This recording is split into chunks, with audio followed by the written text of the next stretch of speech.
Hi, this is Emily Bardeen. I'm the former Director of Alumni Career Services at the University of Virginia Alumni Association and the former Director of Faculty and Staff Career Services at the University of Virginia's University Human Resources. It is so frustrating to spend time on a resume or application and not get an interview, especially when you thought you could really do that job. Let's look at some ways to put together resumes and cover letters that will get results. And to do that, we'll get into the mind of the employer. Why do employers hire people? Maybe someone left and the work has to be done. Maybe a new challenge came up, a negative problem like a quality issue, or a good problem like a new project or a big sale. Either way, a problem needs solving, and thus, every job posting is for a problem solver. Let's say we're hiring an operations manager. Is the problem that the manager needs to solve inefficient processes, or is the real problem the budget? What is the problem the employer needs solved for the job you're looking at? Research and network to find out. It may not be as obvious as you think. Next, can you solve their problems? And can you prove it by showing you solve similar problems?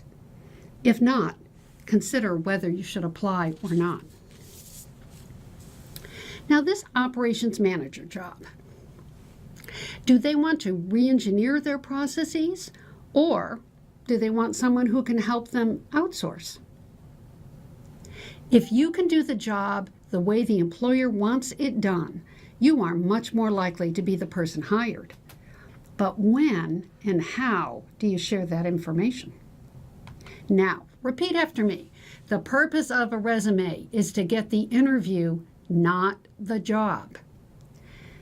Let's say you're that highly experienced operations manager, and one thing you've done is outsourcing.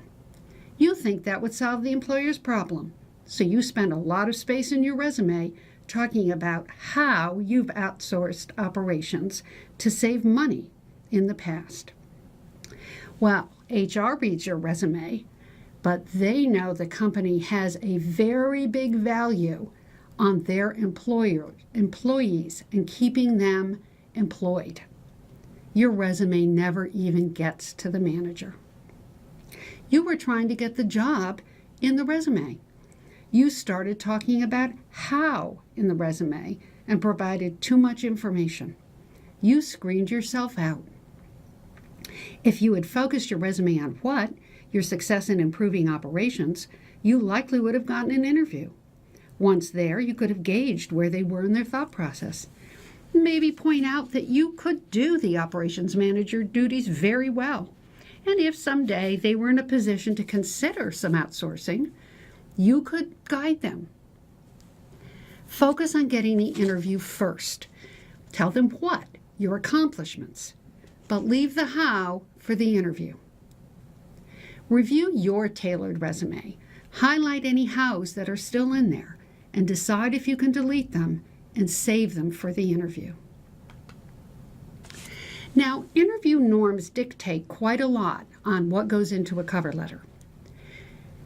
You will know your own industry norms, how long the letter should be, etc. These guidelines are for general cover letters. Research and ask if you're applying to a new area. Your cover letter is like a short preview at the movies. And like the preview, you want it to motivate the employer to actually read your resume. Really read it, not skim it. Your cover letter can also answer questions they may have, like why your address is in Fiji and the job is in Charlottesville. You can explain why your former work as a Peace Corps volunteer is a plus for the job you're applying to. If they ask questions like salary, teaching philosophy, start date, etc., answer them in the cover letter. But here's the thing. Employers get so many applications, those cover letters can just become dividers between resumes. They just start skimming. Sometimes it seems like they don't read the cover letter at all.